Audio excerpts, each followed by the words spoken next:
Welcome to Wholesale Hotline, where we cover everything to do with wholesale real estate. I'm Jamil Damji. I'm Brent Daniels. And I am Pace Morby. And together we cover the most important parts of wholesale real estate. Lead generation. Conversion of sellers into contracts. And dispositions. Guys, remember when you're watching this show, do us a favor and squad up in the comments. Make sure that you are liking and subscribing to the YouTube channels and in the Facebook group Wholesale Hotline. Most important, we want to know we're doing a great job for you and helping you build your business. So go give us a review on iTunes and or Spotify.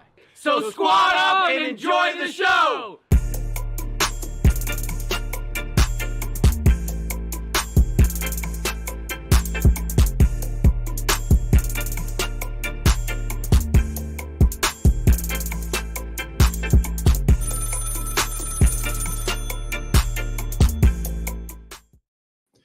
Jerry, the next time you come into town, we're going to have to reshoot that opening now that you are the fourth member of the band. So that's going to be fun. Welcome to Wholesale Hotline number 214. We are excited today. We're discussing the ultimate debate. On market versus off market. Be it resolved. Who's ever participated in an actual debate here? No, not a formal debate. A formal debate. I feel like I have to debate. It always starts with be it resolved. Okay. So be it resolved that off-market deals are better for wholesaling than on-market deals. And then there's an affirmative and a negative. Okay. Affirmative would say that off-market is better. Negative would say that on-market is better. An affirmative would go, then a negative would go, and then they would each have a rebuttal. Okay. That would be the way to go. Now, here's the problem. Yeah. I think it's 2 against 1 because I think Jerry and I are both champions of on-market and the agent approach just out of economics and whatnot. You're the champion of off-market, of course. Yep.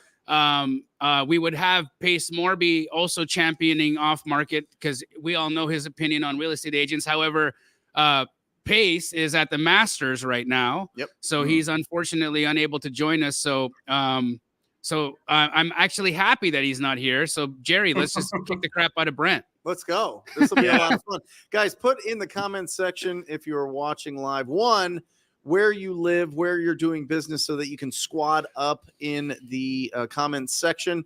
It doesn't matter if you're on Jerry's channel, Jamil's channel, Pace's channel, or my channel.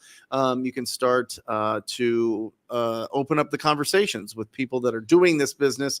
And we find that people build really strong relationships in the chat. And also, I want to get your opinion. Is it on market or is it off market that you think is going to win this debate? All right. So, all right, a positive for on market. Okay, positive for on market. For both you guys. One of the things that I think will you explain what on market means? On market means that these are houses that are already listed on the MLS. Okay. So already listed properties. Why I believe they are superior and again, this isn't to diminish off market at all, because we know that there's a lot of opportunity in off market. There's a lot of opportunity in direct to seller. There's tons of money to be made there. Nobody's debating that. Right. However, that will always cost you money. It'll always cost you money to get in front of a seller, even if it's just, skip tracing, right? So even if you're cold calling yourself, you're not hiring VAs, you're skip tracing and calling them yourself. Just getting a list of 10,000 leads off of PropStream or Batch and then skip tracing that's going to be around $1,500. And it's not going to happen in the first month. You're going to have to do it for 90 days. So we're talking $4,500 minimum expense to go direct to seller and cold calling. Now, the beautiful thing about that is return on investment wise, of course, direct to seller is going to always win. You're going to get deeper deals going direct to seller, and you're going to hit the ball. You're going to hit more home runs than you are doing agent outreach or buying on market. Why I prefer on market. First, the seller has already raised their hand saying, I want to sell, right? They've already listed their property for sale. Now, knowing that, we can get an understanding of condition right from the photos. So we know the condition of the property, and then we have a beautiful thing that tells us about motivation and demand, right? Days on market is a huge piece of data that we get to use to our advantage, because we can see if a house is sitting on the MLS for 90 days, 120 days, that there's no demand for it at its current price. And so logically speaking, I can have a honest conversation with a real estate agent about the likelihood of this house selling at its current price in its current condition. And that honest conversation can lead either to a potential deal or to a moving on, right? Yep. Now, again, here's the beautiful thing about when an agent says to me, I don't like your price, I don't like what you're talking or what you're saying right now, Jamil, usually the reason they're saying that is because they don't know how to have the conversation with their seller. They don't know how to lower expectations of their seller, and they don't know how to broach the conversation about the fact that the seller is not going to get the price that the agent promised they'd be able to get them, right? So helping the agent understand or have that conversation and the talking points is very helpful. But back to my original argument, knowing that there's a house to be sold, that they want to sell, getting the data, knowing that days on market are going to tell me about demand and motivation, right? That is so much predetermined data that I can go in and make the strongest argument possible. And if I'm going to have one shot, right, I'm tapping into my inner rabbit here. If I got one shot, one opportunity to make all my dreams come true, would you take it or would you let it slip away? Does Jerry know the reference? I mean, he's from Detroit. You got it. Oh, come on, Jerry. 8 Mile, bro. 8 Mile, bro. Wow. Mom spaghetti, man. So this is why I think, especially if you're new, going on market is the fastest, easiest, most economical way to test whether or not being a wholesaler is for you. Yes. Because you're not going to make a hefty investment other than your time. And the likelihood of you getting a deal is as high as your commitment to making offers and having conversations. That's right. Conversations and offers. Jerry. I would add to that. I like those points, Jamil. I would add to that. Unlike off market, which is one and done, on market is relationship driven. So if you do it right, I always tell people it's never about the deal. It's always about the relationship. So even though we call about a specific listing, we think it's distressed, we think maybe there's an opportunity to buy this at a discount. All of those things to me are secondary. Number one is, can I make a connection with this agent? Obviously they get distressed real estate, which means if they've got one listing right now that I'm talking to them about, clearly they're okay to take on distress. That's probably a little bit in their market demographic or whatever. They're probably going to talk to other sellers in the future. And I always play the long game. Everything I look at in this business is the long game. So if I can have a relationship with an agent who brings me 10 opportunities a year, and I have 25 or 30 of those relationships in a given market, I'm doing deals every single month from those relationships. Because now those agents are going to bring me those opportunities, especially if you create a competitive advantage and you double dip with that agent. Now you're strategically aligning with those agents on their listings. They're going to be motivated for you to win. They're going to be thinking about you when they get another property. They're going to be calling you. They want you to win because they win when you double dip, right? And a lot of people think double dip it's technically dual agency. And we think that might be limited to just states that do dual agency, because there are 12 that don't, but we do it just as much in Texas and Florida. They're non-dual agency states, because those agents will find a way. They'll either do designated agency with another agent in their office. Yep. They'll switch the agreement to a transaction broker, which means they can now take compensation on both sides and they don't represent either. Like they'll find a way. Or they get to build relationship equity with the other agent, right? Like imagine this, Jerry. I'm a real estate agent and I get somebody reaching out to me and they want to do dual agency, but I'm uncomfortable with it. Well, if I then say, okay, no problem, you don't want to do dual agency. Do you have a friend? Do you have somebody that you'd like to bless with this opportunity? Now think about it. This agent, they'll always have a friend. They'll always have somebody that they'll want to refer business to. that's relationship equity. They're just as motivated to have the deal work with that person as they'd be with themselves, because they don't want to bring a client to a friend for that deal to cancel. No, they don't. They want to see that friend make that money. So you're leveraging relationship equity, and it's just as good as dual agency, in my opinion. Yeah. And so the most important thing that I say, Jamil, and everybody listening to this, Brent, is the most important part of that conversation with an agent is not about, hey, can I make an offer on this listing right now? That's great. Like, that gets us on the phone. But the most important thing is to say, hey, in the future, if you get distressed real estate like this, if you get a property where the seller's motivated, maybe they don't want to put some work into it, you're looking for a cash and buyer, investor, will you call me before you even list it? You know, I'll help you run numbers on it. I'll help you get to a good price. I'll make an offer for you. I'll make the job easy for you. Who knows? Maybe we'll work it out where you don't even have to bring it on market. I'm a buyer. Save me in your phone as, Jerry Cash Buyer. Call me when you get deals like this. And then if you do a good job following up with those agents and you're front of mind, then the next time they get one of those, maybe you're not competing with everybody else, and maybe you can have an inside, on those deals. So to me, that's probably more important than any of this, because that's going to turn into repeat deals. Amen. One thing that I've been using, Jerry, that works really well is framing them in a situation they already understand. So many agents have an understanding on how Open Door and OfferPad have taken opportunities from them. Mm-hmm. And so I use the example of, hey, by letting me know next time you have one of these opportunities, there's going to be people that you're talking to that went and sold to Open Door and OfferPad. What I'm giving you is an opportunity to compete, because if you can generate a cash offer faster and better and higher than OfferPad and Open Door, you can take all of that business that you've had to lose. And so they automatically understand what I'm saying, because they're like, oh yeah. Oh my God. Oh, I remember losing this one. I remember losing that one. I remember this one where I wish I'd had a cash opportunity. I wish I had a cash solution. So you're leveling the agent up. You're giving the agent another tool, just as Jerry is talking about.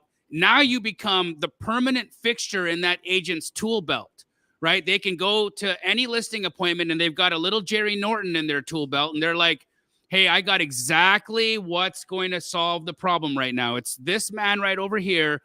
He is no nonsense. He'll give us a cash offer. It'll be very competitive. It's going to be 100% of as is value, which is important for them to understand. We're not lowballing here. We're not stripping equity. Our equity doesn't happen until we make an investment into the house. So I'll give 100% of as is value. And now all of the boxes are checked. Fiduciary duty, check. Client gets most money, check. Convenience, check. I make more money, check. All of these boxes that are the agents. Think about it. Anytime you meet somebody, you have an imaginary box. You have imaginary boxes you're checking off in your head. Our brains naturally do this. This is how we diminish information so that we can understand the world in a more efficient way. And every time we meet somebody, every time you talk to somebody, your brain is subconsciously checking boxes to let you know if this is somebody that you should talk to or not. So check the boxes for them. We know what the agent's boxes are. Let's just give them the conversation that naturally checks the boxes. I love all that. I think that, listen, one of the hardest parts about this business is, what is a lead? What is a lead? And just to simplify it, a lead is somebody that has made the decision they're going to sell their property. That's a lead. Because you could go creative if they want too high of a price. If they want speed and convenience, you can go with a cash option. But when you're going direct to seller, you're going to talk to a lot of people that have not made the decision that they're ready to sell. True. Right? And then sometimes we get into the rhythm of trying to convince people it's the right time to sell, which never works. So when it's on the market and they've signed all the documents, which is probably 20 to 30 pages of documents that a property owner has to go through to put their property on the market, they've made the decision. Yeah. If somebody gives them the right amount of money with the right terms, they're going to sell that property. So is it safe to say that you're on board with what we're saying? Oh. For a couple different reasons. So Okay. This is I'm going to give. I've got a couple things here. All right. All right. Number one, in 2010, I was bidding down at the foreclosure auctions, at the trustee sales. We're a deed of trust state, so we have trustee sales, not mortgages. And so these are the foreclosure auctions. And I would see people that would buy these properties at basically, retail value. I mean, the retail was going down and down and down because it was a story. It wasn't on the market. You can't even find these properties. You don't know anything about these properties. There's an allure to properties that are unlisted. There's a story that could be told at barbecues for years and years and years and years. And I saw it time and time and time again. Buyers would be coming in just because they wanted to buy properties that were off market. And now what's happened is we've got a lot of wholesalers out there that are they're working, they're building some momentum in their business, but they're not really good at comping. Mm-hmm. And they grab a property, they put it under contract, and they send it out to cash buyers. Cash buyers are like, bro, this isn't even close to a deal. Right. You're not even close to this. And it's almost, in my opinion, what I've seen with the buyers that we've worked at is they won't even look at a property if it's on market. Some cash buyers. Some, right? Not all of them. I think the buyers that we can count on closing, coming to title, putting the EMD down quickly, knowing what a hard money lender is, knowing who their hard money lender is, understanding all of that. Those are repeat buyers. Mm-hmm. Repeat buyers know there are properties, there are good deals on the MLS. And so convincing them that a good opportunity exists being listed is not really a difficult hill to climb. Just depends on how beat up they are reviewing bad deals. But yes. One of the Brent. things, I mean, I run into that. I think there's definitely a cash buyer in the market that if it's on market for whatever reason, the deal could pencil, but they just have sort of like it's not really a deal. I could have bought it, or Well, Jerry, what about a big gap from list price to contract? Now you're talking. That's okay. Now see, that's what I'm saying is if a house is 90 days on market, there's no chance you're locking this up at list price. Right. You have to be so below list price and then send it out so below list price. Your sale price has to be such a gap in value there that you will just naturally have somebody comp it for you. Yeah. Naturally, a buyer will comp it because they'll be like, wait, this thing's listed for 600 and he sent it out for 390. Yeah. What's happening? We have one right now, Jamil. You'll get a kick out of this. So Punta Gorda, Florida, 250 list price. Hold on, where? 150, Punta Gorda, Florida. I thought that was a new dish at Taco Bell. No, that's it's not a Punta Gordita. Yeah. Okay. Sorry. Gordita. Go ahead. Okay. List price is 250. We have a contract for 156. Sure. Amazing.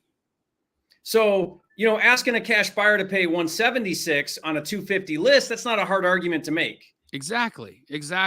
So, but as long as you're comping, which again, guys, if you are having a hard time comping, I hate to self-promote, but I do twice a week. Yep. I'm putting service out there for everybody. I straight out of comping Wednesdays at 1 p.m. Pacific and Sunday at 4 p.m. Pacific. I will comp your deals live using the appraisal rules. I get it. I can comp a house in 30 seconds. I'm very good at it. And I'll show you exactly how I comped it so that you can go and practice yourself. I verbalize the decision-making that my mind is doing while I'm coming up with the numbers. So if you're having a hard time determining value, please subscribe to my channel, come to Straight Outta Compin' and learn.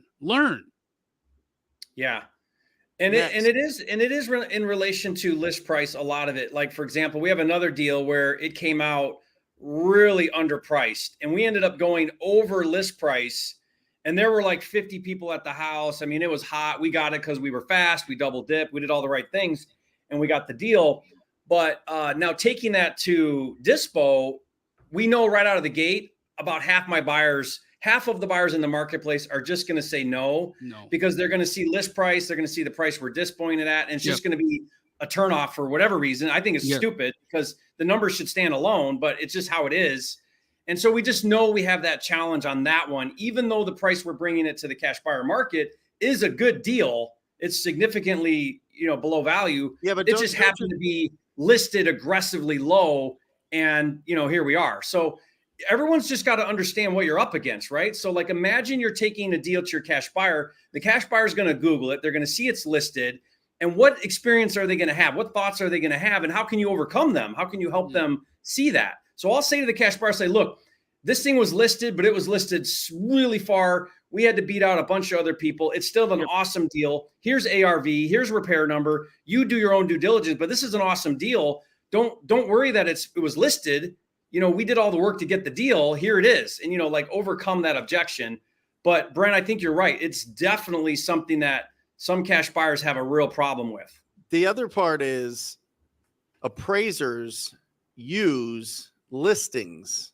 They do. When it was listed, what it was listed for on the appraisals. If it was unlisted, they don't have to do so much justification for the increase in value. Well, they don't. They're actually not allowed. So this is one of the things. This is one of the reasons why I ask listing agents not to put the house on the MLS before giving it to me. Right. So, anybody here that's doing, doing like off-market deals. I do love off-market deals. I mean, brother, be it resolved. Okay, but hold on. Agent outreach. Let's agent outreach is a strategy for off-market deals. Yes.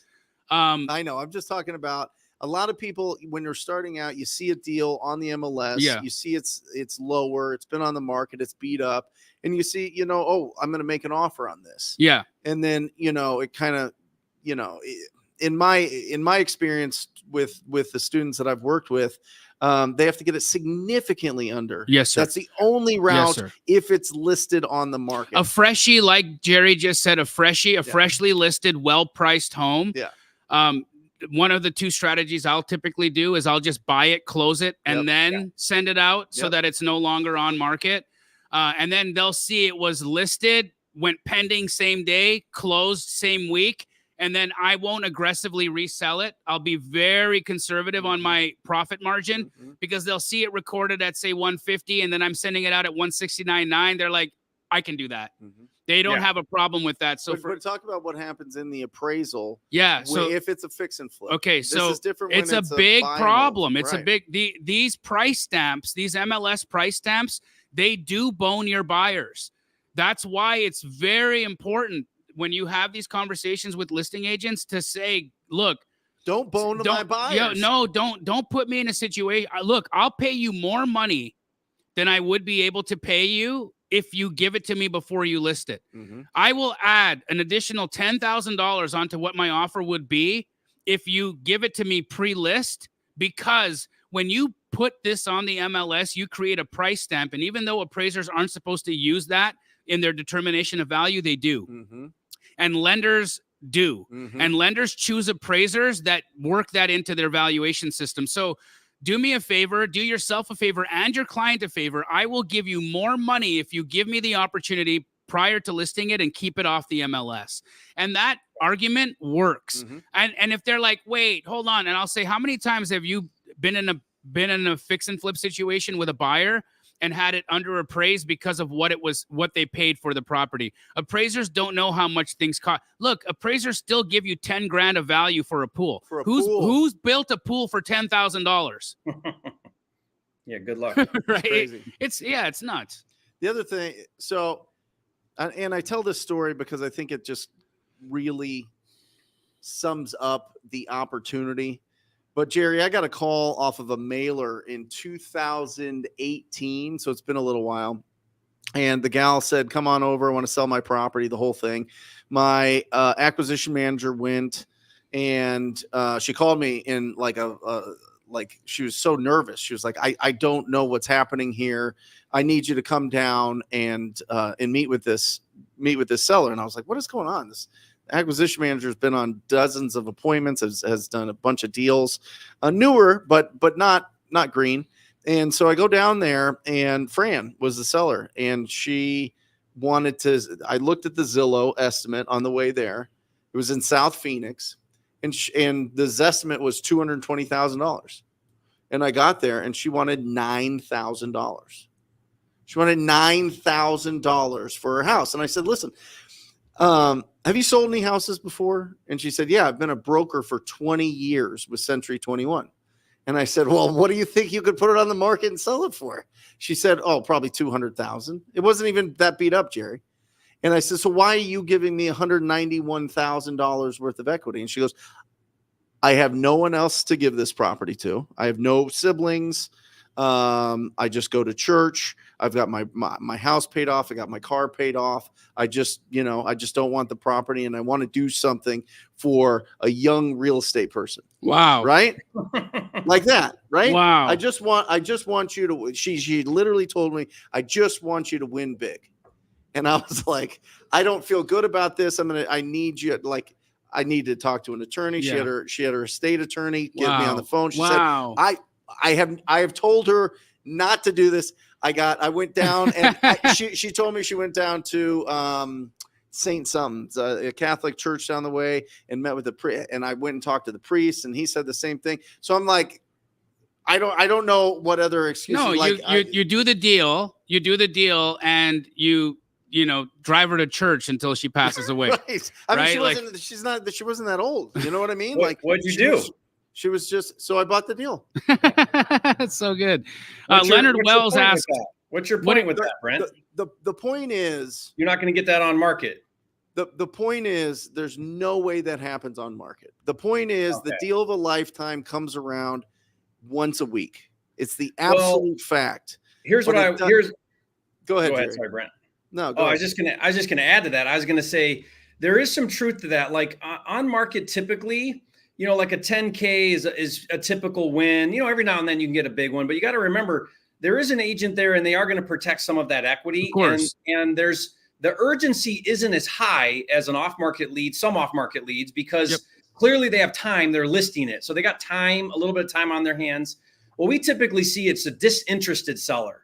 And they list it, and they're not paying attention to it. They're not aggressively dropping the price. Yeah. It's inherited, or it's a tired land, some kind of thing going on where they just don't want to deal with it more than they're like, hurting for cash is typically what we'll see. Still distressed though, still poor condition and all the things, but that agent is going to protect some of that equity. Yes. And so like, you're never going to get like these massive, discounts on market like you do off market. It's nothing like a PPC. If you do, it gets bid up, Jerry. Yeah. 100%. And I think that I was the only postcard. Actually, she called another company that didn't come out. Wow. And then she called us. She called 2 postcards that she had in a stack of mail, and we went out. So as we, said it in the first, the opening of the argument, that off market will always give you juicier checks. It's a fact, right? Look, Keegley's average profit margin right now is like $13,000, right? It's like 12,000 and something, almost 13,000. That's our average deal, and the majority of our deals are either off market agent opportunities through agent outreach, JV opportunities from other wholesalers, and then the occasional, I'd say probably out of the 60-ish, 70-ish deals we'll do in a month, 8 to 9 of those will be on market, but they'll be substantially below list price, and they sell immediately. Like those opportunities go all the time. So having a good mix, I think if you're just getting started, and I'm happy for both of you guys to refute or add to this, but if you're just getting started, using agent outreach, using a very strategic approach on market, and very highly specialized off market lists, like the platform you work with and the platform I work with, Deal Junkie. These platforms are really good because you can get AI generated off market opportunities that are very, very, very pain point driven, right? So these guys they're checking whether or not somebody's canceled a mail subscription or a magazine subscription, if they've changed their phone number, if they've changed their mailing address, if somebody in the household has passed away or gone to college. All of these factors become pain points that make this property more likely to sell in the next 90 days. And you can take your average prop stream or batch list, which is typically 1% of those in that list will be ready to sell. And you can move that up to like 16, 17%, right? And so I think that is how, or you do, a program like Jerry's Find Me a Deal program, right? Where Jerry's your buyer, right? Like, I mean, at the end of the day, and Jerry don't give a smack if the deal is listed on the MLS. He's just buying deals, right? Yeah. So I mean, that's a phenomenal opportunity right there too. So, I mean, I think having a good blend as a new wholesaler is the way to go. Going at this with like, okay, although specializing is a good thing, especially in the beginning, but having a good blend, especially you've gotten one deal under your belt, 2 deals under your belt, and now you're like, okay, how do I do this at scale? How do I do this as a business model? You've got to dip your toes into a few different pools. What are your guys' thoughts on that? Yeah, I would say, on market, by far, if you're brand new and you have zero marketing budget, one of the best ways to get started, all the way up to 3 to 5 deals a month. What I found is once you're doing, I've got some students that do about 300 to 400,000 a year, all agent, zero marketing budgets, but they're running a, they're talking to every single agent in the market, and they're following up like crazy. Like they're really got it dialed in. But at some point, there's only so many agents and so many listings that you'll be able to go to. So you're going to hit a scale issue where you're going to be forced to go off market as you build your business. But guys, that's usually like down the road a little ways. What's amazing is, think about it. If you could do 3 to 5 deals a month and you're doing 7 to 10,000 a deal, or get to where Jamil's at 13,000 with zero marketing budget, you got a legit business. Like that's pretty amazing with no marketing budget. That's pretty cool. I mean, we built a business doing over $1 million a month in assignments with no marketing spend. That's pretty wild. Yeah. And I tell people, my experience is this: if you're calling listed properties, so you can outreach just any agent and have a conversation. But if you're calling on listed properties, you're doing the double dip, you're doing that right, and you're very strategic. I think it takes about 100 offers to get your first deal, or less. And I put that challenge out. I tell people, look, make 5 offers a day, 25 a week. That's 100 a month. You will get a deal. You will. All the stars will align. You'll hit the right seller, the right agent, everything at the right time, and you'll get that discounted property that you wholesale for 10 grand. And so, guys, that's just now like, go do the work, guys. You don't have to spend any money. Statistics, right? It's just statistics. Like statistically speaking, what Jerry's saying is fundamentally true. It is. You make 100 offers, one of them is going to stick, right? And not only that, but let's look at it from a cosmic point, right? God, universe, whatever you want to call it, will see your tenacity. We'll see you putting it all out there, and will reward you for it. Yes. Guys, the person who shows up every single day gets the blessing. That's right. I think it's more about that, just showing up, and God rewards you for putting in the work. Amen. Definitely. Let me ask you this, Jerry. So do you call the agent on every offer you put in? Yes. Will you talk about the importance there? Because that's the 2 parts to my neon sign here in my people office. Sending out blind offers or blind LOIs. Offers. Yeah, there's these bots that'll blast them all out, or like I have my 19-year-old son. He hates talking to the agent, so he just texts them, and he gets so far with texting, and then at some point, like, dude, get on the phone. Like, what are you doing? And people try to like shortcut this, but the agent model is very relationship driven, and you want it to be. It's about the relationship. You got to call. Now, I'm okay if you're following up a little bit with some text and some email, but even then, I think you touch point those agents, every week or two. If you're trying to build momentum in your market and you've got a pool of agents that are open to working with you and they get distressed properties, dude, make that part of your calls to just call those agents. Say, hey, here I am. We're looking to buy. I got cash. Do you have anything? Do you have anything? Do you have anything? Pretty soon they're going to sit down with a seller and they're going to be like, man, this is a perfect investor deal. What do I do? Oh yeah, Jerry Norton's buying. And they call Jerry Norton, that's what you want to have happen. And that doesn't happen with texting and email, in my opinion, for the most part. I agree. You have to have a mix of person to person contact, You've also got to stand out. Your follow-up messages they just can't be boring. They can't get lost in the shuffle. They can't be, hey, anything to look at this week? Like, guys, come on. Use your personality, right? Use your conversation skills. Like, figure that out, right? How would you stand out? I mean, aside from just texting it in all caps, how do you stand out? You stand out by being a personality. You stand out by being funny. You stand out by saying something that is relationship driven.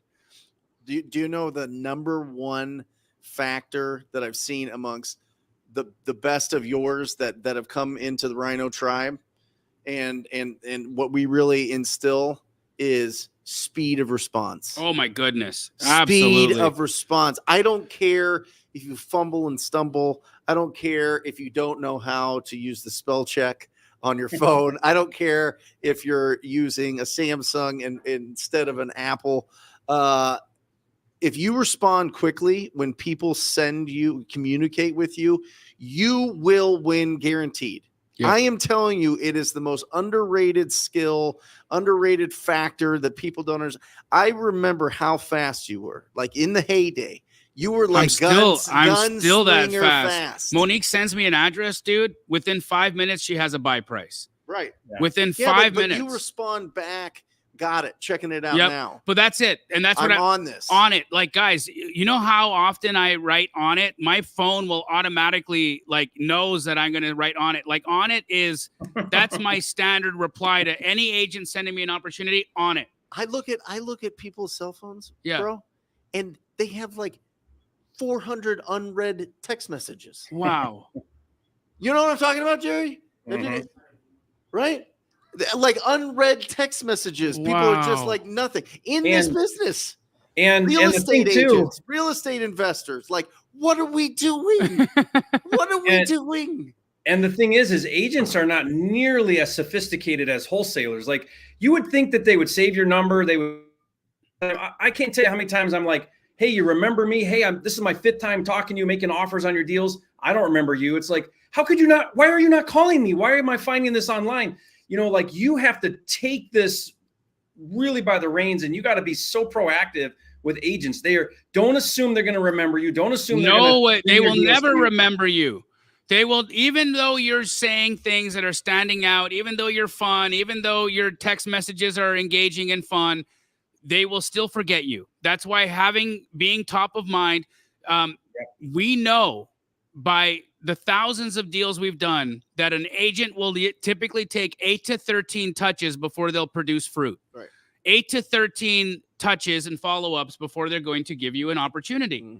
Right? So how many times do you have to call that person and be like, hey, remember me? I'm right here.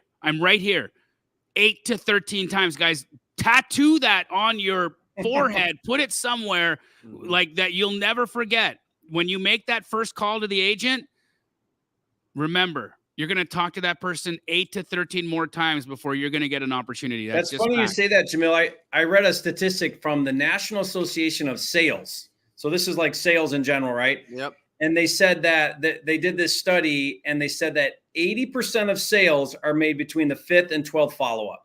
Wow. So that's right in line with what you're saying. Right in line with what we're saying, 100%. And that's so then you can see that these ratios, they're universal at a level, right? Yeah. Sales in general it's a universal technique. It's a universal process. Yeah. And so whether or not we're talking houses, cars, widgets, Rhino figurines, statues, they're going to require follow-ups, and it's going to take that process. And that's not an on-market thing. That's just a sales thing. That's off-market, on-market. Yes, that's just a people thing, really.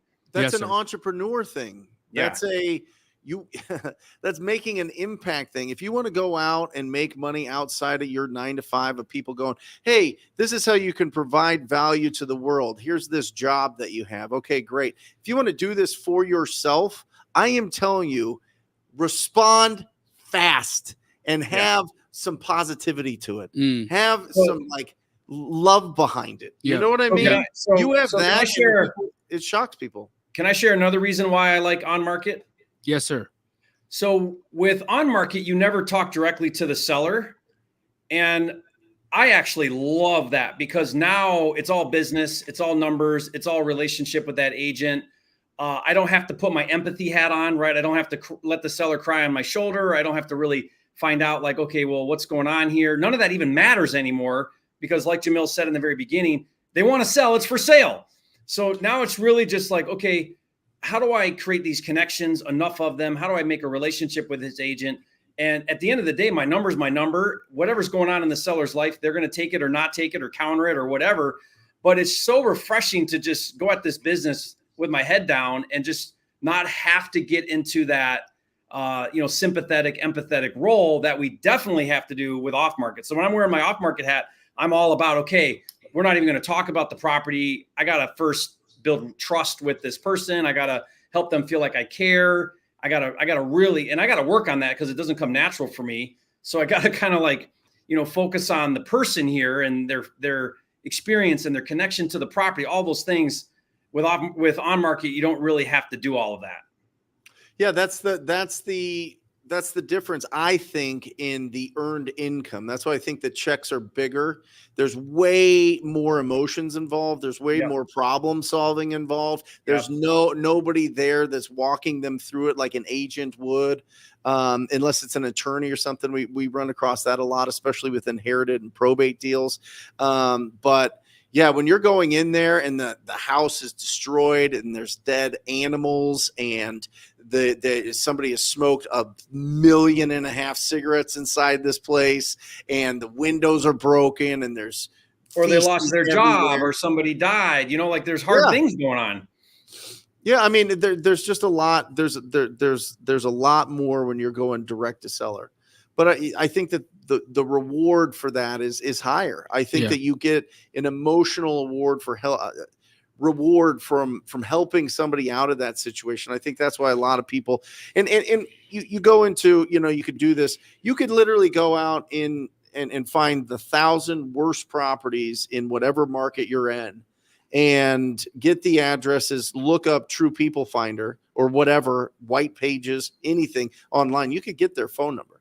You can get their contact information. You can knock on their door. You can send them a handwritten note. You can send them an offer that's just going to open the doors to a conversation. Mm-hmm. You can do that for very, very little budget, if not zero budget. That's what I did. I mean, I had nothing going on. Yeah. You know what I mean? Yep. So, I mean, driving for dollars, getting those, looking for those properties that need significant investment and just, reaching out to the property. Driving for dollars, let's just be clear. Driving for dollars is still one of the greatest ways for starting real estate investor. The only problem is that if you have a W-2, it's difficult to do. Yeah. So it's just a very time consuming approach, right? But driving for dollars, people have time. Hands down. 168 hours a week. Yeah, people find the time. People that want to be that have that brain, that different brain that's like, I'm not gonna just watch TV and lay in on the couch or just stay in my dark house all the time. The people that are watching this, the people that are involved in our life, they got that fire. Yeah, they do. They got lightning in their fingertips. They got sparkles in their eyes, and they're ready to go out and do something special. So people have the time. It's just not as efficient as looking online. Yeah, it's hard to scale. It's hard to scale driving for dollars, but getting your first deal, and especially on low budget kind of situation, driving for dollars is very, very, very, very good. I want to very quickly just speak to Leonard Wells. He said, "How do you get around the proof of funds?" Leonard, I have $1 million that I have in a bank account that I keep untouched to help you with that. You email flipfundllc@gmail.com. I will provide you a proof of funds. Okay. So flipfundllc@gmail.com. I will provide you a proof of funds so that your offers are legit. Agents even call me and I call them back and I verify your proof of funds. These are the things I want you guys to know though. Okay. You have to be very clear to the agent why you're buying the house. These are not for owner-occupied properties. These are not for houses that are in good condition. All of you guys that are using my proof of funds and sending it to houses that have been fully remodeled, stop it.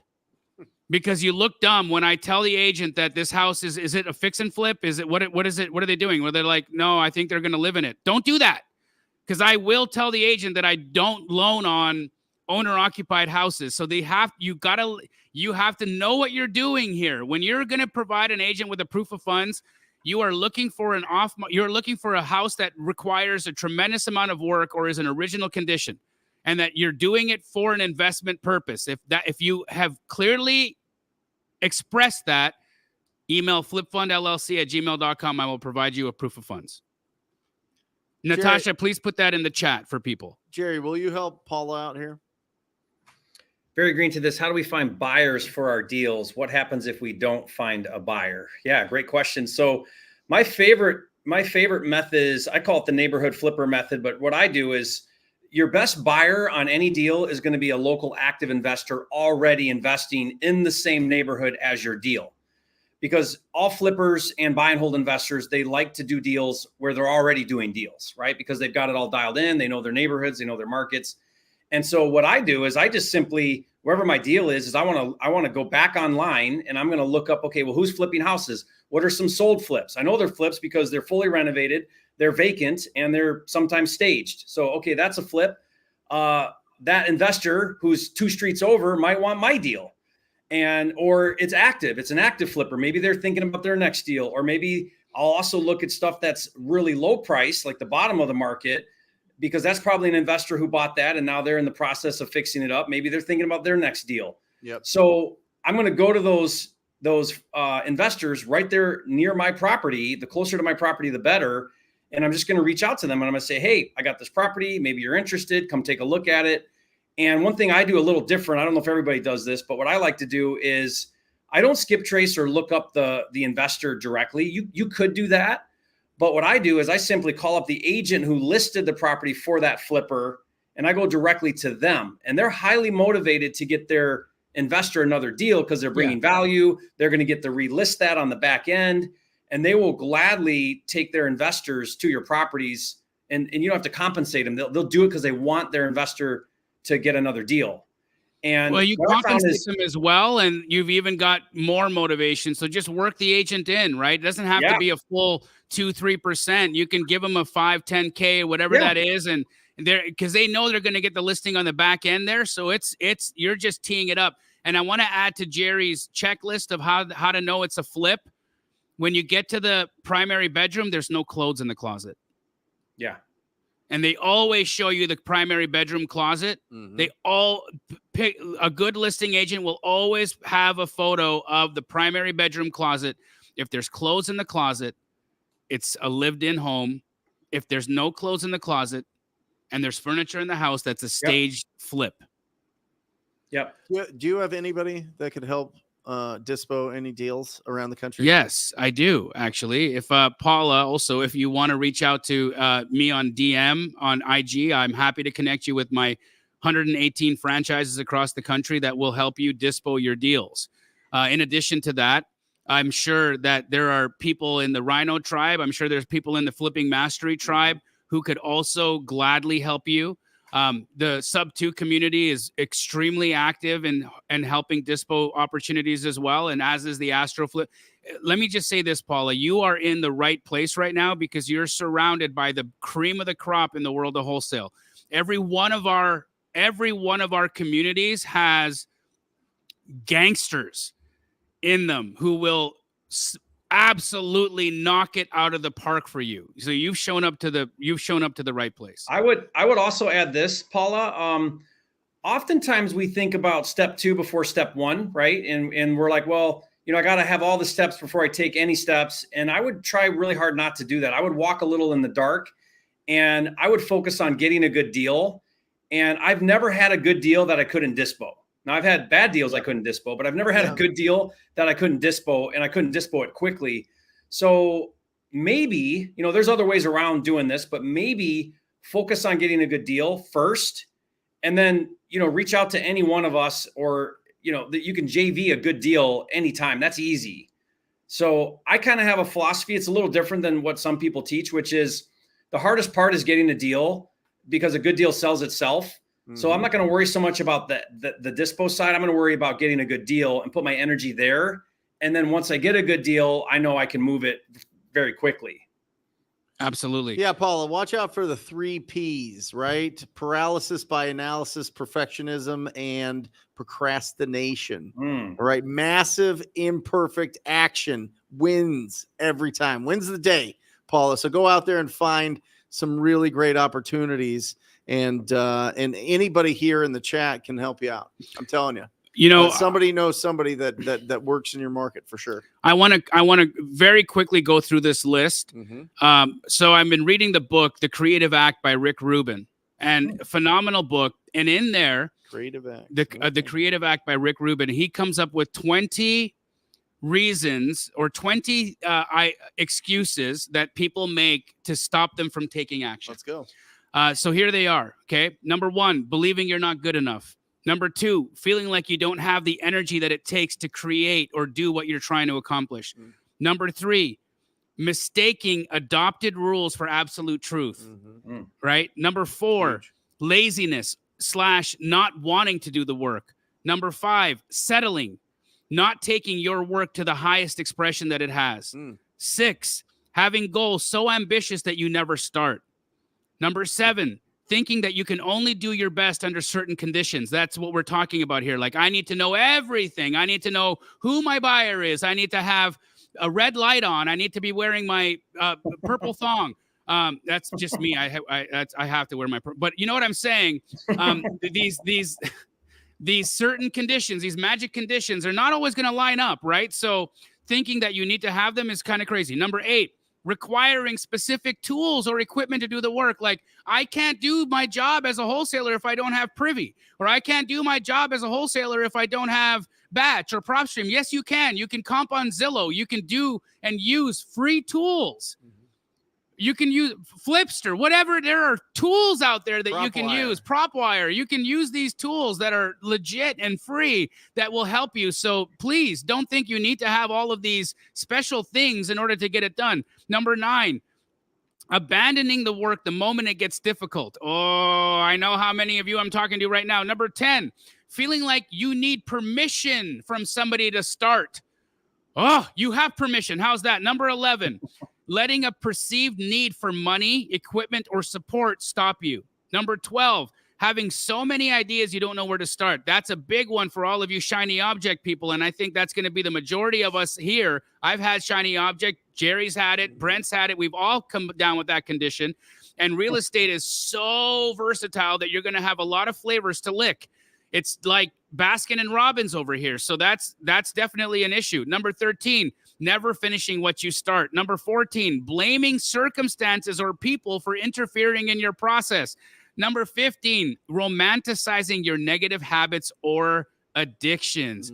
Oh, remember how fun it is when you got drunk all weekend long and how great that was and how much fun you've had not making money. Number 16, believing that certain moods or a state is required for you to do your best work. Oh, I just don't feel like it today. I'm in a bad mood. Number 17, prioritizing other responsibilities over your commitment to doing your work. How many of you guys are saying, oh my God, my kids, the this, the that, the this, the that. But guess what happens when you get home? The Netflix. Number 18, distractibility or procrastinating. Come on, man. TikTok, IG, all the things you guys are getting yourself sucked into, they're stopping you. Number 19, impatience. Pace calls it planting a seed and screaming at it to grow. Number 20, thinking anything that is out of your control is in your way. I love that one. Thinking anything that is out of your control is in your way. Guys, if it's out of your control, it's not in your way. It's not in your way because you can move to the side and do something else. You can try something. If something is in your way, then find be water. Find the path. You don't have to stop because something is in your way. There's always a way under, around, over, through, all the things. Anyways, I found that list of 20 just so brilliant. Rick Rubin's a phenomenal person, but this is so applicable to what we're doing here. I love it. Jamil, can you text me that, Jamil, when you get a minute? Yeah, I'm happy Can you to. put that to Instagram? Yeah, I will. Yeah. Yep. Love that. Luis asks, please talk about assignments when it comes to agent. I closed my first double close, and I think I'm going to keep doing that. Please talk about assignments when it comes to agent. Okay, yeah. No, you can totally assign when you're working with an agent. That's not a problem. I assign 90% of the agent deals that we do.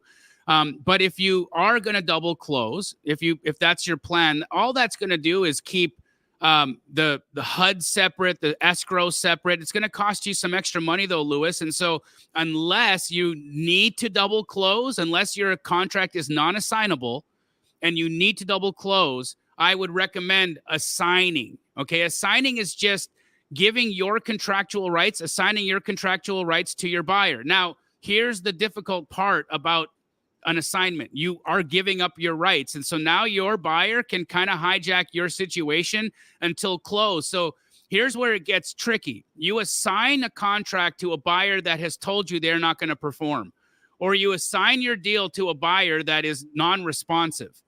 That is hard because how do you dial out? How do you rein in that assignment? You can't. They actually have to breach until you can cancel them out before you can resell the property. So that's where an assignment can bone you.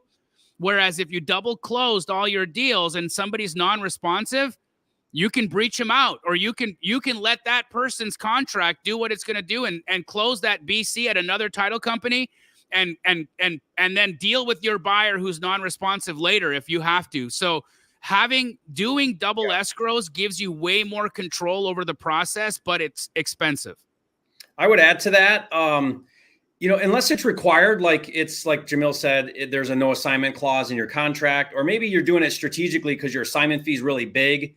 I doubt that's the case if it's on market. But really what this is it's a mismanagement of relationships, because if you're double closing because you don't want to deal with the agent around your assignment, then you just need to learn how to have that conversation. And once you learn how to have that conversation, then it's not a big deal. Same with cash buyers. I don't have very many cash buyers go squirrely on me because I get a significant non-refundable earnest money. What are you getting, by the way? Let's talk about that real quick. What's your standard EMD right now, non-refundable, Jerry? And then 5,000, and that's 5,000, and that's on a normal deal. If it's a higher price deal, it's 10, 15. It's high.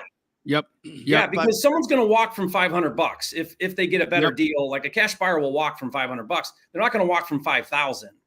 So you don't have these cash buyers, backing out of deals when you have significant non-refundable earnest money. And like Jamil said, as long as the contract's assignable, why are you not still doing the assignment? The assignment is the easiest, cleanest method. It's going to get you the biggest net. You're not paying closing fees twice plus transactional funding, right?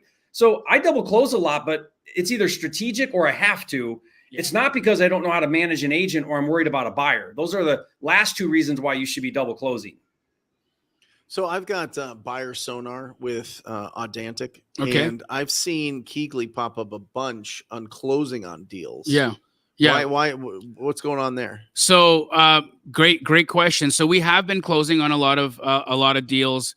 Those are going to be ones that we have assignability issues. Those will also be ones where an agent has said, look, I know you're wholesaling. I know your company. I see the chubby man on the internet talking about it all the time. So I know anymore. I know who you are. Skinny guy.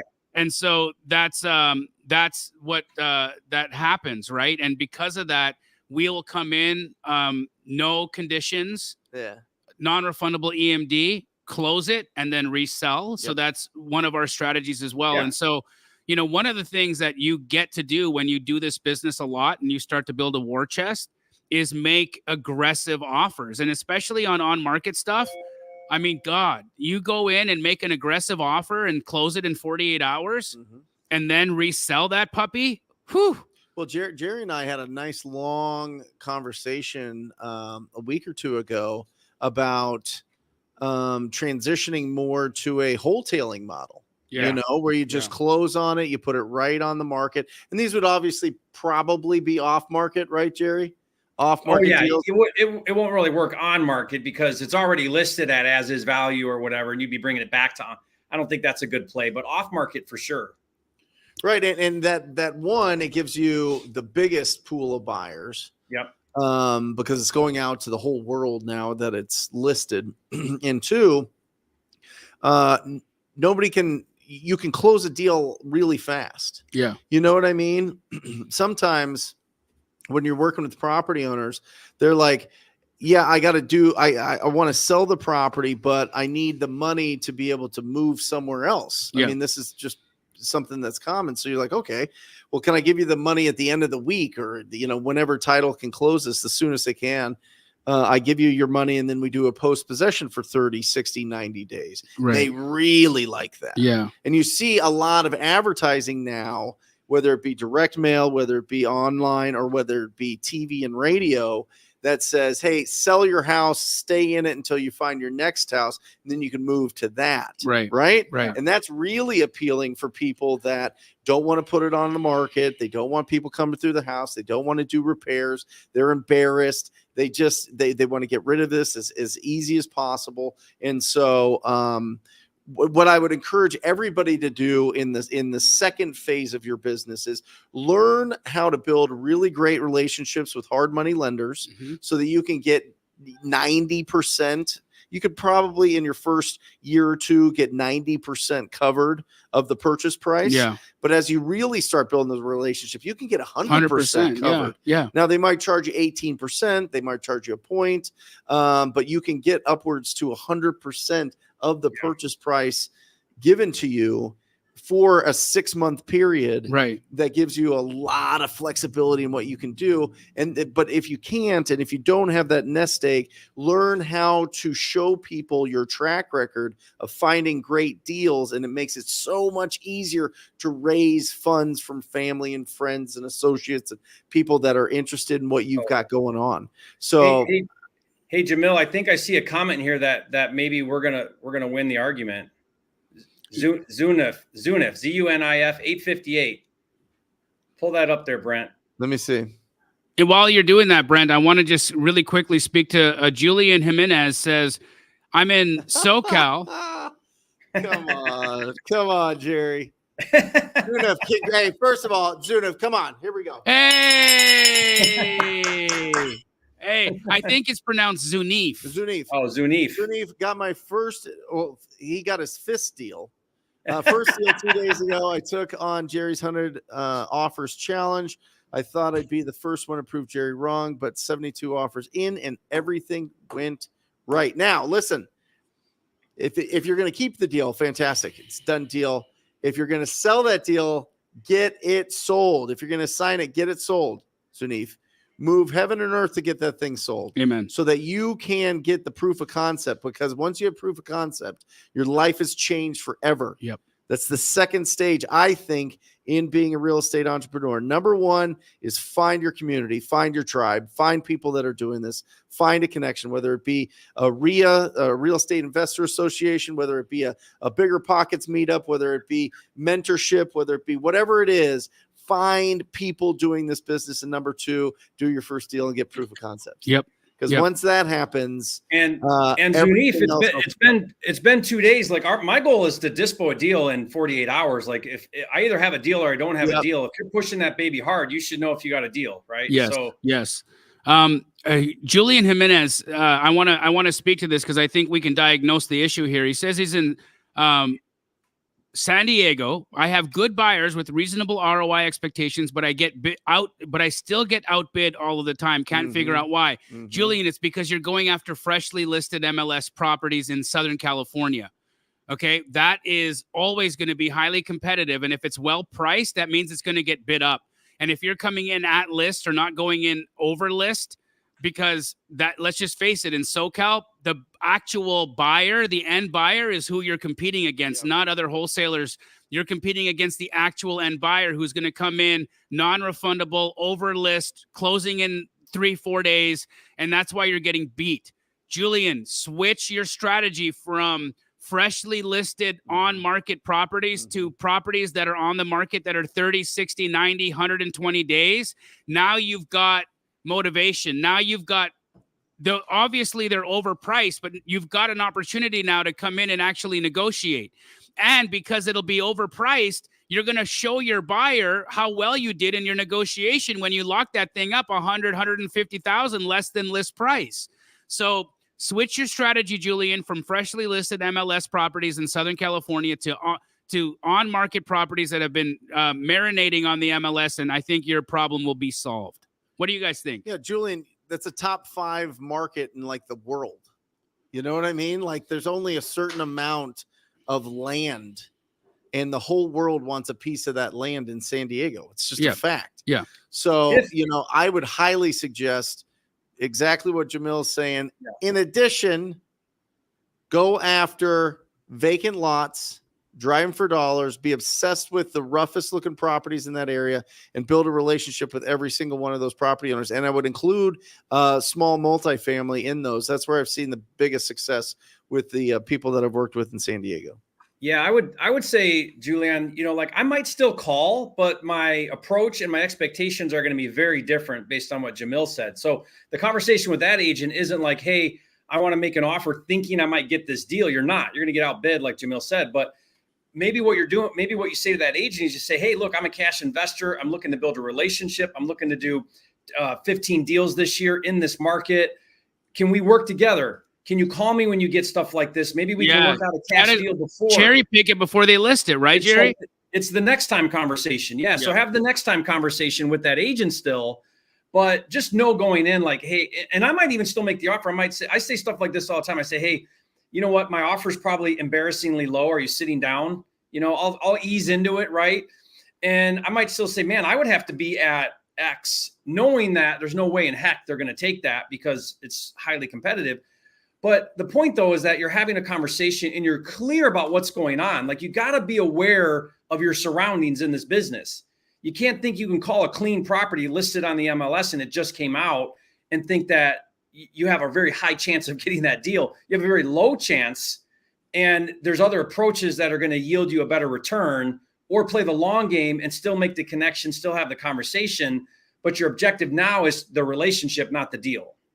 Yeah, I feel like on market in San Diego is like walking into like Tiffany's, the jewelry store, and start haggling with them on price. You know what I mean? Like they're not gonna haggle with you on price, But if you find out, who supplies the diamonds, you find out who supplies the metal, you find out, start building some relationships, you might have something there. But I mean, there's a premium and premium spots. I do follow a policy, and I've heard Jamil teach us a little bit differently, so it's not right or wrong. But I try to follow this rule of thumb where I never discriminate my offer based on list price. Meaning, I don't even pay attention to list price. My number's what it is, and I'm gonna call. If I'm there anyway. I'm talking to the agent, and I want to get in the habit of making offers. I see too many people, they get just gun shy about the offer price. And they're embarrassed because it's a lot lower. And so then they don't do it. And then they're not exercising that muscle of making low offers. Instead, like I'm just so natural about it. I do it in a way to where no one's offended, because I ease into it or I joke around about it. But guys, don't be afraid to make a low offer on an overpriced property. I'm okay making a low offer on an overpriced property, just not day one of the listing. Yeah. That's where I teach it differently. I 100% align with you, Jerry, in that. Make what you think is a disrespectful offer. It's not disrespectful. It's the right offer. If a house is sitting on the market 90 days, doesn't have it hasn't sold, the market rejected the list price. That's what it did. It rejected list price. So let's not beat around the bush there. That's an overpriced home. But when it's first day on market and it's overpriced and you're going in with $100,000 low offer, they're not going to be able to explain that to their seller. And they're not going to be able to explain to their seller why they're bringing them $100,000 lower offer day one. That agent's just going to look bad presenting that to their seller. And so I think that conversation, they're not even going to do it. It's not going to work. It's moot. You shouldn't do that. You should give it time, let it sit, let it percolate for a while, and then let the market reject the price. Then go in with your $100,000 under list price offer. Give it some time to sit there. Yep. Let them think about the mistake they made in pricing it there. Yeah. Noel asks, hey guys, any tips to get my first deal on the big island of Hawaii? Jerry, what do you think, bud?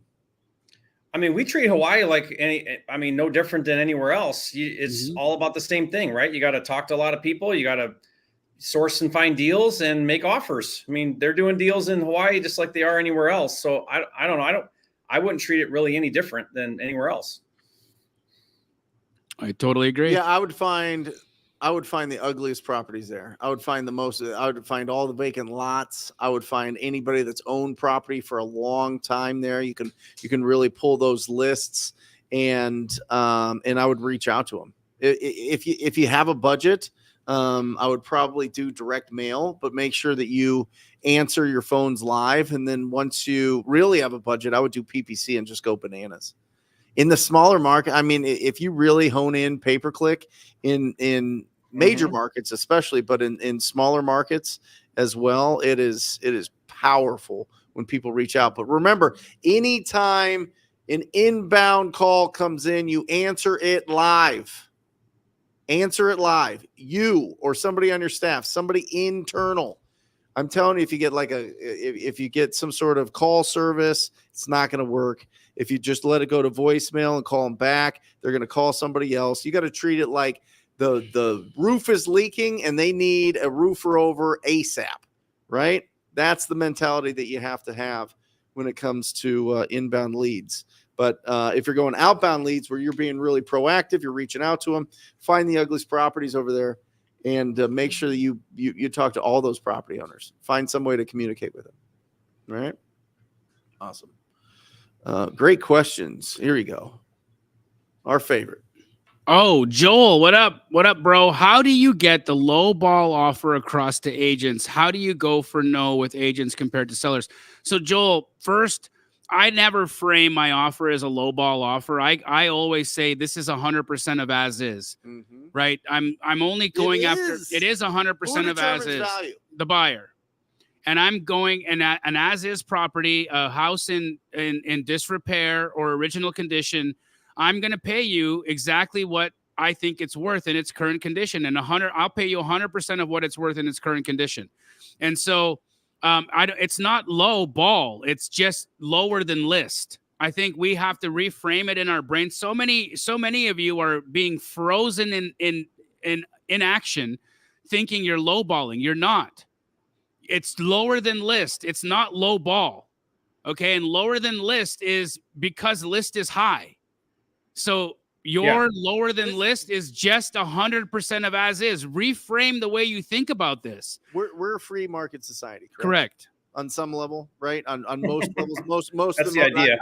I won't get into it with you, Jerry. But so that means us as buyers get to go out and offer whatever we feel we want to pay for whatever that property is. Correct. For whatever we want for that property. Yes. Right? Just let that sink in for a second. Let it sink in, right? All the prices that you see at the stores, you choose to pay that, right? You choose that. And if you don't buy it, and it doesn't get bought, and eventually that product will disappear from the shelves. And it goes where? Clearance, right? And that is like, it is so powerful to understand that price is not fixed by the government.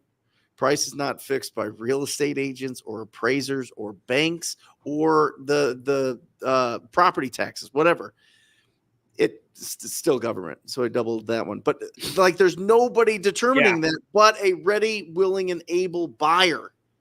And I think what happens all the time too is this is what I see happen. I think where something like this comes across as a concern is, okay, it comes out, you're talking to the agent, you're going to make your offer, you make your offer, the agent says, oh, I know for a fact the seller won't take that offer. They already said no to a higher offer. Raise your hand if you've had them say that, right? And so what the agent is basically saying to you, now think about this. What the agent is basically saying to you is, I know the seller's motivation, I know their bottom line, and I'm going to make a decision on behalf of the seller. Now, that's false. Even if the seller said no to a higher offer yesterday, what we know about motivation is it changes monthly, weekly, daily, and hourly. And so I don't ever assume that an agent actually knows the motivation level or the bottom line of the seller. So I'll say to that agent, I'll say, look, I totally get it. You're probably totally right. But hey, would it be okay if you just called and did a verbal to the seller? I know you said they already said no to a higher offer. I get that, but it's sitting here still. It hasn't sold. Jamil said make offers if they're over 120 days old, and this one's been here 150 days. What do you think about just calling the seller and letting them know you have a cash offer here for X? And I'll say to the agent, I'll say, and by the way, if anything, it will help you get a price reduction and sell this property at some point in time. It'll help you because now the seller's going to see multiple low offers and maybe they'll come down on price. Wouldn't it be in your best interest? It only take a few minutes. Like I'm having this conversation with a seller, and what I'm trying to say in a nice way is I'm trying to say to the seller, you don't actually know the seller's motivation. You think you do. You have a reasonable cause to believe you do. But until an offer is put in front of a seller, you don't know if the seller will take it until they get that offer in front of them. And that's when you actually find out what they'll take. Yep. And, to Jerry's point, recently I sold a property in South Phoenix where I had a partner on it, and we had an offer in the first week at a certain price. It was like $380. I wanted to take it. My partner was like, no, that's too low. And I'm like, let's just take it. Bird in the hand. This is a very strong offer. Let's take it. She said, no, because we were listed at $399 now. And so what ended up happening? The $380 went away. Time went. And we had one seller fall out of escrow. We had another person not be able to qualify for the loan.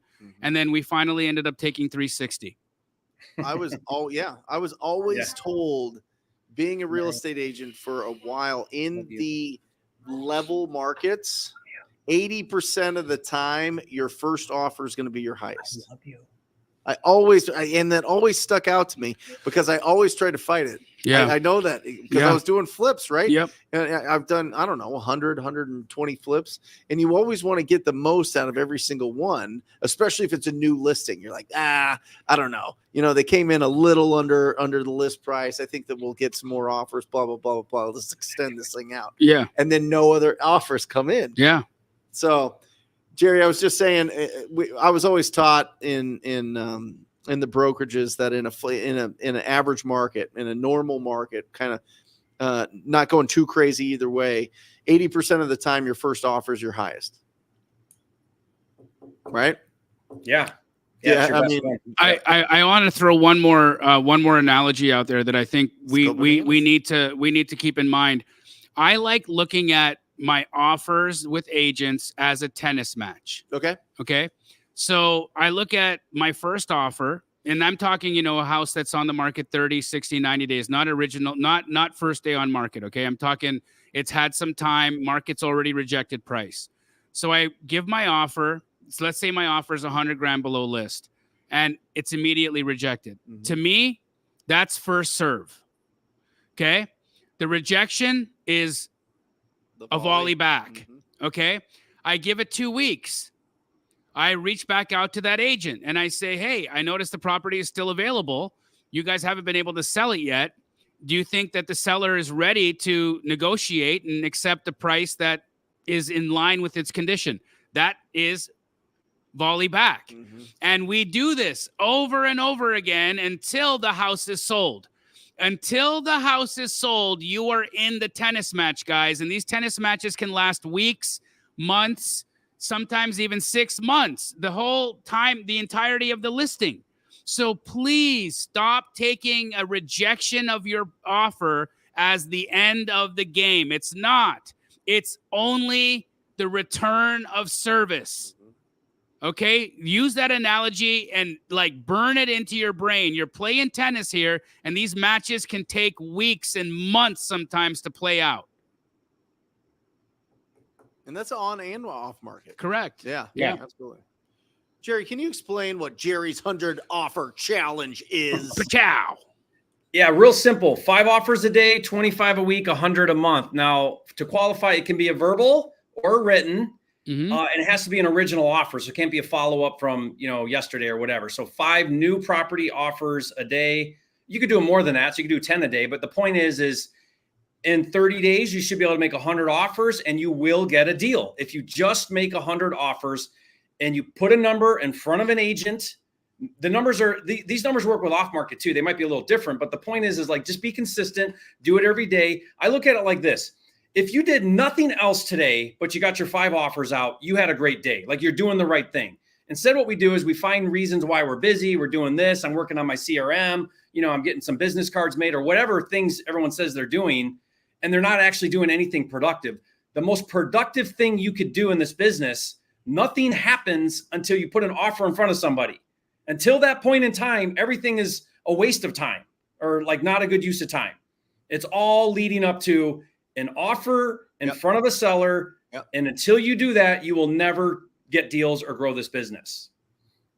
Well, and that's how you learn, right? You know, it's the whole, people think it's education plus action equals results. It's the action and plus the results equals your education. It's the absolute fact. It is. Yeah, I mean, like that. You have to flip it all the way around. Yeah. And it's also, well, I won't even get into the profit and income and expenses, but when you're getting started, it's just, again, massive imperfect action. That's why we have a rhinoceros as our mascot, because it's just, don't overthink, just charge towards one goal at a time until you achieve it. And this is coming from a great book called Rhinoceros Success, which has been out for a long time, and which is really cool because my grandma gave me this that she had from 1985. Wow. That's my inheritance from my grandma. They cleared out her house. Yeah. She lives in the assisted living house next to me. And they gave me a Ziploc bag of my inheritance, and it's Rhinoceros Success from 1985. Isn't that great? Yeah. So look, I just opened it up to this, and it says a rhinoceros charges with singleness of purpose. All of your energy is directed towards the attainment of one burning desire. The reason you are so dangerous is because once you set yourself charging at something, nothing will distract you. You never charge at 2 things at once. You concentrate on getting your first target, and then you fix your concentration on your next goal. Boom. Boom. There you go. Right to the page, man. Right to the page. Great. God wanted you all to hear that. Dude, Brent, that's like divine that was given to you, and the rhino's like your mascot. That's pretty wild. I thought that was absolutely incredible when the See, serendipity, you know. See, you thought you needed like millions of dollars in inheritance, and all you needed was that book. That's it. That's it. Grandma knew. Grandma knew. Grandma knew. Yeah. Grandma knew. That's it. She gave all the money to your siblings, not you. Oh yeah, yeah. To my mom and her siblings, but no, it's the absolute truth. You know, I think we overthink it too much. I think that again, it goes to those 20 points, and I'm really excited when you post that to Instagram. I want to take a snapshot and keep that. It's brilliant. I mean, so you know, much. as I went through and I looked at all of those 20 that I will post that, and I'll send it to you guys as well. Please share it with your communities, because those 20 points, that's what gets us stuck in the mud. That's what gets us stuck in the mud. It's one of those. It's of the 20 that I said, one of those is stopping you. One of those is why you're not where you want to be in your life right now. One of those is what's holding you back and blocking you from all of your blessings. So the key here is to be real enough with yourself to identify which of the 20, there may be multiple in the 20, but what of those 20 is blocking you, and then get to the underlying reason that you're letting that happen, and then step outside of it. Look, as long as we're aware of our problem, we can start solving our problem. But self-awareness and self-honesty, guys, is so important. It's so important. You please don't gas yourself up on BS. And I'll tell you the best way, and this is just for me personally, that I have found to get past some of those things that you're talking about. Yeah. Some of those, that list of 20 is being around people that have already mastered that. Yes. Being around other people that aren't afraid to take action. Aren't afraid to go. Jamil said hi. Come say hi to him real quick, and then go back to bed. Say hi. He can't see you. Hi. Hi. How you doing, buddy? Good to see you. Welcome to the show. I'm good. Your dad's doing awesome. Yeah. Oh, he's In sleepy. the room the whole time. Okay. As nobody talks. Okay, go wait for me. I'll come tuck you in. Love you, buddy. That's awesome. The best way to find a phone number for off-market property owners that are hard to find. I like cyberbackgroundchecks.com. Ooh. Cyberbackgroundchecks.com. They've got some paid features that can get real deep dive into it. Yep. And that's a good one. I'm sorry, I'm not trying to self-promote, but I'm just saying the Dr. Deal Junkie skip tracing, it's so flipping good. It's gangster, guys. Like, I'm sorry. I have so much love and appreciation for our friends at Batch. I have so much love and appreciation for our friends at PropStream, but I don't know what happened to the skip tracing there. I don't know. I have no idea what happened, because it's like I did a live using skip tracing from one of the platforms. I'm not going to say which one it was, one of those two. And for an entire hour, I got wrong number, disconnected. Well, Jerry knows. Jerry's got he's baked it into PropWire. You can essentially get free skip tracing, essentially. Right? Yeah. $2,500 for $97 a month. $2,500 a month for $97 a month. Yeah. Is a promo we're doing with PropWire Gold. But yeah. I would say, I mean, one thought I'm having here too with this question is, tell me what you guys think about this, but always think about your time, energy, and effort and opportunity costs. So I see a lot of people where they'll chase a lead and they'll keep chasing a lead when they could have found 100 other leads and done a deal. In the same time, they're trying to, oh my goodness. They'll find this so frustrating when it's like, definitely make an effort, but then at some point, like, hey, the time you're spending chasing that dead lead, you could have found a bunch more good leads. Mm-hmm. Yeah, like why are you so hyper focused? You know what it is, Jerry? It goes back to one of those 20, right? That it got difficult for them, and so they're stuck, and they've made a mental decision. I'm not moving on unless I can sell this deal. I'm not going to continue doing this. I'm not going to try again. I'm not going to do any more work. I don't want to do any more work. This deal has to sell, or this deal has to go, or I quit. Yeah, that's what it is, man. And it's a scarcity. So the scarcity is, hey, I might not be able to find another opportunity, so I better hang on to this dead lead that's not going anywhere. Rather than abundance is like, hey, there's 1,000 more opportunities right around the corner, and I'm going to find a better one anyway. Like, it's a different mindset to think abundantly about lead gen. Absolutely. And think of, like, gift yourself the respect of your time, right? Like, and I think that's a self-worthiness thing, right? Like, you've got to be able to say to yourself, what am I worth? What am I worth per hour? Am I worth doing more, getting more? Of course you are. All of us are. But if you don't think you're worth it, then you're not going to give yourself the effort, right? Roland says your garbage can is your best friend. Yeah. Dude, you're right. Mm-hmm. Talk about your summit. It's coming up. April 23rd, 24th, and 25th, guys, the Squad Up Summit. Actually, tomorrow, I do a virtual happy hour on my YouTube page.